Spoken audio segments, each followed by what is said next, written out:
Cette semaine, Comptoise Radio vous régale. Gagnez un dîner pour deux dans le tout nouveau restaurant Le 43 à Luxeuil-les-Bains. Savourez une cuisine authentique où les produits de notre terroir sont à l'honneur avec un menu dégustation pensé pour enchanter vos papilles. Pour participer, écoutez JP le matin à 7h45 sur Comptoise Radio. Comptoise Radio, l'actu dans les Vosges saunoises, Jean-Pierre Poinceau. Bonjour, la maison de santé de Luxeuil vient d'être inaugurée ce lundi. Elle est en service depuis un peu plus d'un an. 3 médecins y travaillent, une sage-femme également.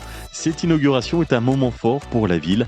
Particularité de ce projet original qui répond à la problématique de santé en territoire rural. Le personnel médical est salarié de la mairie.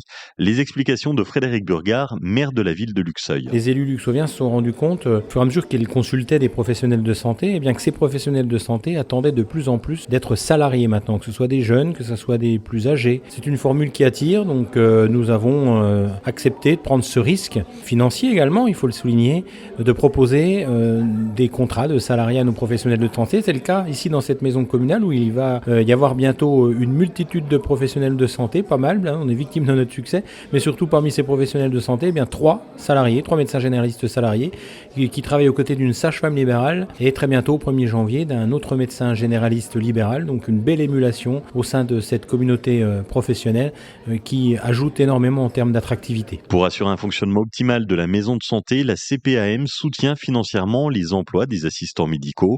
Nicolas Vec, directeur de la Caisse primaire d'assurance maladie de Haute-Saône. Les assistants médicaux sont là pour dégager du temps médical aux médecins généralistes ou spécialistes. Donc concrètement, qu'est-ce qu'ils font ? Eh bien, ils font des choses que quelqu'un d'autre que le médecin pourrait faire, prendre des constantes par exemple, aider à l'habillage, au déshabillage, mais aussi tous les sujets liés à la facturation par exemple, la carte vitale, l'encaissement, toutes ces choses-là.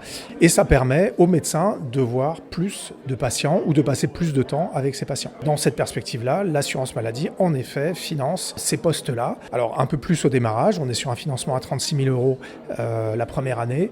Ensuite, c'est dégressif, mais c'est une aide pérenne apportée par l'assurance maladie pour sécuriser ce type d'emploi. La maison communale de santé de Luxeuil est une réussite dont il faut partager le succès et s'en inspirer pour Thierry Bourdeau, président du Pays des Vosges saunoises. La maison communale de santé de Luxeuil-les-Bains fait partie d'un ensemble qui serait intéressant de pouvoir éventuellement soit modéliser, soit reproduire, soit partager avec d'autres pour nous permettre de réfléchir au niveau des bassins de vie sur une offre de santé qui répond aux besoins des populations. Début 2025, un nouveau médecin rejoindra les rangs de la maison de santé. Et pour Romain Royer, préfet de la Haute-Saône, il faut prévoir l'avenir en formant localement les futurs médecins. On a un enjeu dans ce département qui est l'ambition scolaire de nos jeunes. Si on veut des médecins demain sur le territoire, il faut aussi qu'on forme des médecins qui viennent de la Haute-Saône, qui viennent de Luxeuil. Que ce soit nos collégiens, nos étudiants qui se projettent dans ces professions, qui découvrent ce que c'est l'exercice de la médecine dans un département comme le nôtre, qui aillent passer le concours de médecine à Besançon, à Dijon, à Paris, à Nancy, pour mieux revenir quelques années plus tard, formés et participer à la vie du département. Auchan vient de présenter un plan social menaçant 2300 emplois en France. En 2020, Auchan avait déjà réduit ses effectifs de plus de 1400 personnes. L'entreprise emploie plus de 54 000 personnes. Très souvent dans une entreprise, le patron est la dernière personne à prendre le temps de se former. Sans partant de ce constat que le Centre de perfectionnement des chefs d'entreprise, le CPCE, basé à Besançon, lance en 2025 une formation dédiée aux dirigeants de la Haute-Saône. C'est une première dans le département. Ce programme d'une 50aine d'heures réparties sur 10 matinées vise à rompre l'isolement des patrons en les réunissant pour échanger et s'outiller face aux défis quotidiens.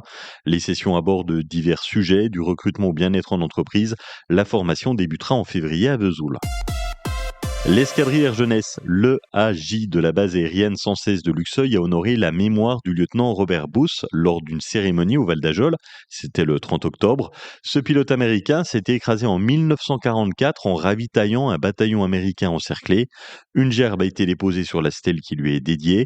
Les jeunes de l'EAJ ont ensuite rendu un hommage au cimetière militaire d'Épinal, participant ainsi au devoir de mémoire.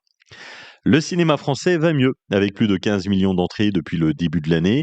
Il s'agit de la meilleure performance depuis la pandémie de Covid, et presque la moitié des entrées sont réalisées grâce à des films français, avec les gros cartons que vous connaissez tous cette année. Évidemment, un petit truc en plus d'Artus, ou Le Comte de Monte-Cristo, et plus récemment L'Amour ouf, ou encore Monsieur Aznavour. Passez une excellente après-midi sur Comptoise Radio.